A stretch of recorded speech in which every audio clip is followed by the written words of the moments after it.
going on, beautiful people? Welcome back to Funnelheads. Today we're going to be going over the Carnival Sunshine in full detail. We're going to start at embarkation, end at debarkation, and discuss everything in between on this ship. We're also going to give each category an overall grade, as well as the end of the video we're going to give the ship an overall grade, so stay tuned for that. If you're new to the channel or returning and you haven't subscribed yet, please consider doing so, becoming part of our Funnelhead family. We'd absolutely love to have you. Also, liking, commenting, and sharing this video is very much appreciated. We are going to be going off script for this video. I do have my notes so I can make sure that, we're hitting all the talking points, but other than that, it is off script, so I'm sure there'll be a few mistakes. I apologize in advance, but let's get right into today's video. Now let's start at the beginning with embarkation day. Now, of course, the Carnival Sunshine right now is based out of Charleston, South Carolina, which is actually our home port. But if you're watching this video and it is not based out of Charleston, South Carolina, just skip to the next part of the video. But I'll be the first one to admit that Charleston, the port itself for embarkation can be a little messy and unorganized. It's not very clear where to go, whether you're driving in or being dropped off. But once you get into the port, you find the gate, you go through your lane, you're going to come to a tent. That's where they check in your bags. That's where the porters will take your bags.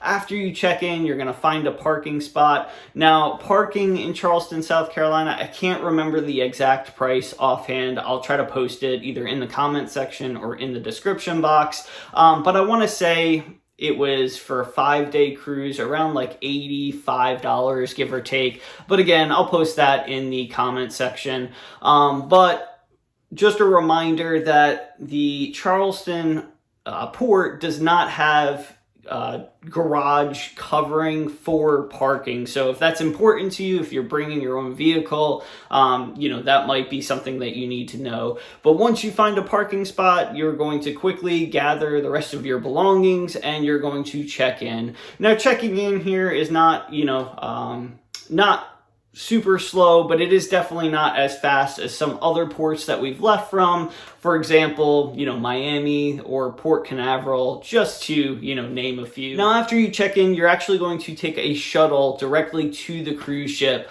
And this can be a little cluttered and messy, especially at the end of the cruise, but we'll get into more of that later. So you can walk to the cruise ship, but again, it is a little bit of a distance. It's very bumpy. So, if you have limitations as far as walking and stuff like that, you're definitely going to want to take a shuttle. And there could be a little bit of a wait there. And with, depending on how many bags and stuff like that you're carrying on, it can be a little bit of a pain. But that is the embarkation process in a nutshell. Now, as far as the grade for embarkation, we're going to have to go with a C here. Now, this is just based solely on, the unorganization and kind of confusion that Charleston, South Carolina port kind of puts people through, as well as the shuttle and parking situation. However, the port itself is absolutely beautiful. If you have time to come in before your cruise, I absolutely recommend it. There's so much to do, history, haunted tours, scuba diving. You've got amazing restaurants and hotels and just the history in general of Charleston. So highly recommend the port. They just need to get their act together a little bit, and this will be one fantastic port. All right, so now that we got through embarkation, the next thing to talk about is the ship overall. Now, of course, there's positives and negatives, and I wrote a couple of them out, so I want to make sure I hit all of them, so I will be reading just a little bit. But in case you didn't know, the Carnival Sunshine actually used to be the Carnival Destiny, which at this point, the ship's age is roughly 25 years old. When the Carnival Destiny debuted, it was the largest cruise ship in the world at the time. And, the age is showing a little bit on the ship. It did have of course, it's refits, rebrand, remodel, but there is some rusty spots, especially on the Lido deck, around the outside of the ship and the handrails specifically. Now, of course, those things all can be fixed, and they might be fixed by the time you get on, because Carnival does a pretty good job at dry docking their ships, meaning, doing repairs and, updating certain features from time to time. Now, once the Destiny became the Sunshine, not only did it get a new name, new design, new decorations, it actually got more cabins. And this is going to be a negative because the ship's overall size didn't really change as far as the length and the open deck space, but they added cabins, which means more guest passengers. Now, the cabins that they did add on the Carnival Sunshine accounted for about 500 more guests, which can make certain areas definitely feel more crowded, especially during peak seasons. Now, moving on to a positive, the atrium, or the main hub, the heartbeat of the ship, which we like to call, is probably one of our favorite atriums in the entire fleet. It is absolutely gorgeous. It will take your breath away. You can see, just the overall size of the ship as you come on board, with the gliding elevators, that huge sunshine piece of artwork in the middle. Absolutely gorgeous. We still get goosebumps every time we go on the ship, and we've been on the ship probably 4 or 5 times since it debuted, and I actually was on the original Destiny as well. Now, moving on to a negative, the mezzanine deck, or deck 4, I believe, but don't quote me. Once you get it out of the atrium, can feel very tight. It's almost like they tried to put too much in too little space, because you have the piano bar, steakhouse, bonsai sushi, all in this very tight hallway, and then it opens up a little bit to other venues. But for us, it can feel a little cluttered or claustrophobic, if you will. Now, Serenity on the Sunshine is definitely a positive, and if you don't know what Serenity is, it's in an adults-only area, but this Serenity is probably one of the best on, all of Carnival's fleet. It spans 3 decks, and it has its own pool, a waterfall, to add to that relaxation. You have plenty of seats everywhere with, comfy pillows. You have your own bar and hot tub, and you can always, or typically always, find some empty, loungers, so you don't have to be fighting, on the Lido deck near the main pool for that. Definitely one of our favorite spots on this ship. Now, another positive is we absolutely love the outside decking on deck 4.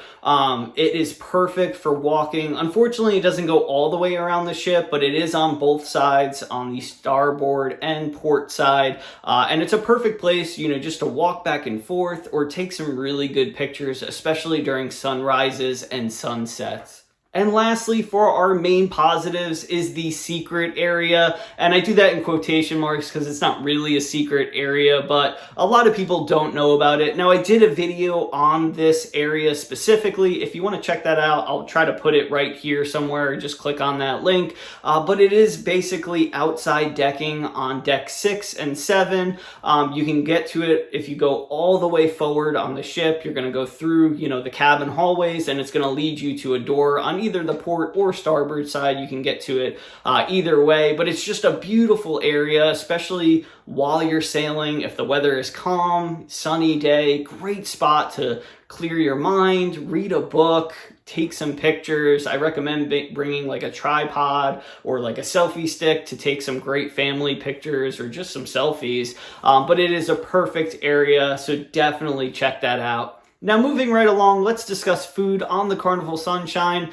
Some of these are free and some come at an additional cost, but of course you have your main dining room for your time dining, early or late seating. You have your pizza, deli, ice cream, the Blue Iguana Cantina for your breakfast burritos, lunch burritos, taco salad, tacos, You have your Guy's Burger, Lido Marketplace buffet for breakfast, lunch, and dinner. Room service. Now, room service is mostly free, but there are a couple of items that do cost a little extra, as well as, usually most people tip room server. You have your C-Day brunch in the main dining room, which is very different from the morning buffet. Now, some other food options that do come at an additional cost. You have your Red Frog Rum Pub, you have Bonsai Sushi, the Steakhouse, Cherry on Top, which of course is just, your candy store, Cucina, which is your Italian restaurant, Gigi's, Asian Kitchen, and of course, last but not least, the Chef Table. Now, as you can see, there are a lot of different food options, but some of my favorite that are free are going to be the C-Day brunch. I absolutely love going there. They have a lot of great options, but my absolute favorite is the filet mignon, medium rare with over easy eggs. It's so delicious. Also, I have to have a Guy's Burger at least once a cruise. I don't care how many calories they are absolutely amazing, and I have to have one. And then pizza is always a good time. The main dining room is very good too. We typically do your time dining, and I highly recommend that you go for at least the first formal night, because they do have, some delicious options for food. As far as the, additional cost options, we really enjoy Bonsai Sushi. Not only is it pretty inexpensive, the food is very good, and it is a quick night out. If you're like us and you don't want to miss out on anything, this is a great option for, just hopping in and hopping out. It usually takes 30, maybe 40 minutes, to get in and out. Another one that we really enjoy is Cucina. We had it once before and it was so-so, but we just had it again several times very recently, and it was absolutely amazing. So definitely recommend the upcharge on that. And of course, the Steakhouse is always a must. So those are some of our favorites. And for overall grade on the food options, I would have to go with a B again. It is missing some of the free options on other Carnival ships.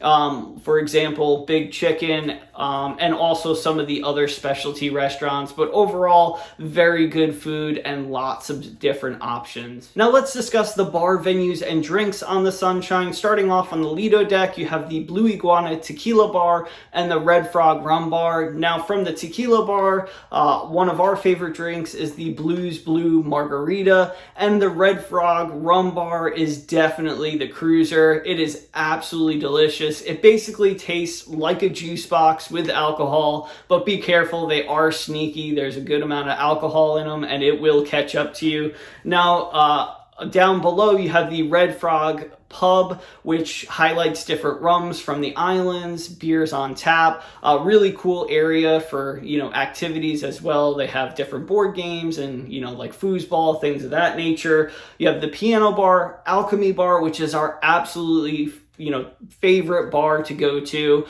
They basically, of course, they have a menu that you can choose, your drinks from, but the best thing to do is go up, tell, the bartender what you like, what you dislike, and they will make you your very own custom amazing drink. Now, they do take a little bit longer here, but that's because the ingredients are fresh. There are so many different components in the drinks, but it is well worth the wait. So definitely get a drink from the Alchemy Bar if you're a drinker. Now, you also have your Lobby Bar, the Serenity Bar, Havana Bar for, mojitos and things of that nature.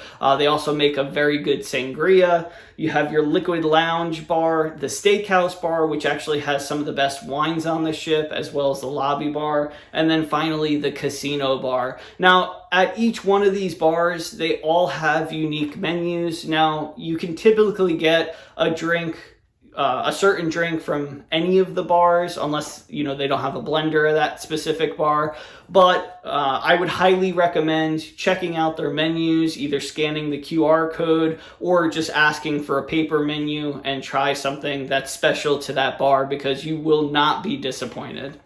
Now let's discuss the entertainment on the Carnival Sunshine. And if you get bored, it is your own fault. There is so much entertainment on this ship, starting off with the live music, either individual musician playing or a band you have in the main lobby, on top of the Lido deck, around the promenade. They have amazing artists. Some of our favorite artists are the electric violins. They are absolutely amazing. So if they are on your cruise, definitely check them out. You will not be disappointed. You also have the piano bar, which is another one of our favorites, especially if you have a good piano player on board. It can really be a fun night of just singing, if you like drinking, having some drinks, and just joking around. Usually they have like a family act when they first open, and then it kind of gets, you know, after hours, adultish, late night. So again, very funny, especially if the piano player is good, which they usually are. You also have your liquid lounge for your, you know, dance club, your comedy, whether it be family comedy or adult late night comedy, and the comedians switch, so there's different comedians on different nights, as well as typically different material if it is the same comedian. So definitely check out the Punchliner comedy. You also have your deck parties. Now these can vary from cruise ship to cruise ship, as well as cruise director to cruise director, but you'll typically see at least the sail away party and the mega deck party. Some others include whiteout, which is, you know, they recommend you dressing all in white, and 80s rock and glow, and tiki fest, and there's another one, I think it's called the country jam or something like that. But all of the deck parties are a really fun time, and the cruise director brings it, and the fun squad, you know, you just feed off of their energy, and everybody's laughing, smiling, dancing, sweating, just a great time. You also have the wildly popular karaoke, which we definitely enjoy watching, but you will never catch us doing karaoke. If you do, put us to bed, because we've had way too much to drink. And finally, you have the main theater shows, whether it be your playlist productions, your Vegas style shows.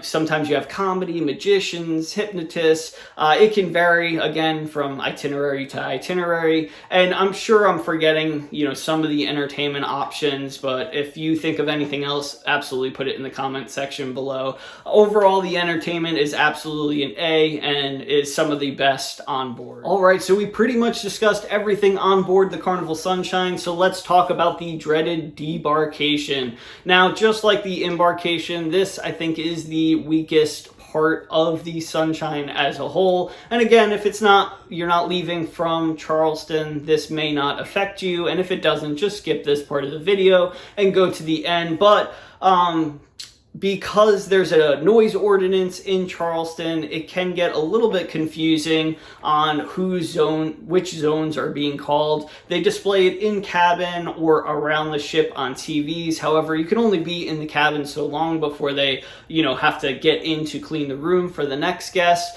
So it can be a minor inconvenience for that. Otherwise, it's pretty smooth compared to a lot of the other ports. The only downfall, again, is the shuttle. Everybody wants to not necessarily get off the ship, but everybody wants to, you know, once they're off, get, you know, on the road to the airport, you know, back home from vacation. You know, it's inevitable, but the shuttle definitely slows it down. There's lines. It takes some time. Now, you can walk again, but at this time, you're going to have all your luggage, all your, you know, souvenirs that you probably brought with you. We have walked it before, but it's a pretty lengthy walk, you know, 10 to 15 minutes with everything on uneven surfaces, because the roads there are not great, and you're going over train tracks some of the time as well. So I don't recommend it. However, we did do it last time. As far as debarkation from Charleston on the Sunshine, I'll have to give this a C again.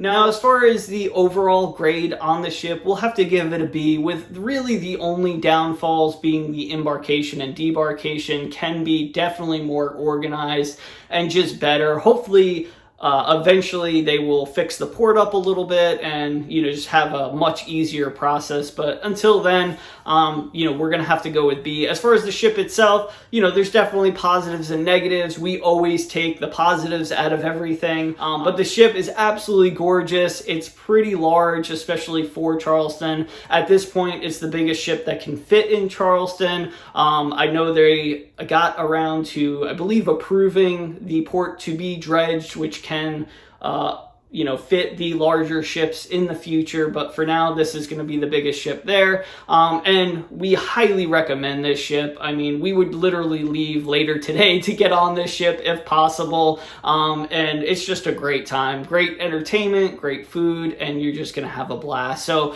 please let me know in the comment section below what questions you have. I'm sure you have a ton. I would love to hear, you know, your opinion on the Sunshine, if you've been on it. And as always, thank you so much for the support. We appreciate all the likes, shares, comments, subscribers, all of that. Hopefully I'll see you right back here in the next video or on a cruise ship one day. Catch you later.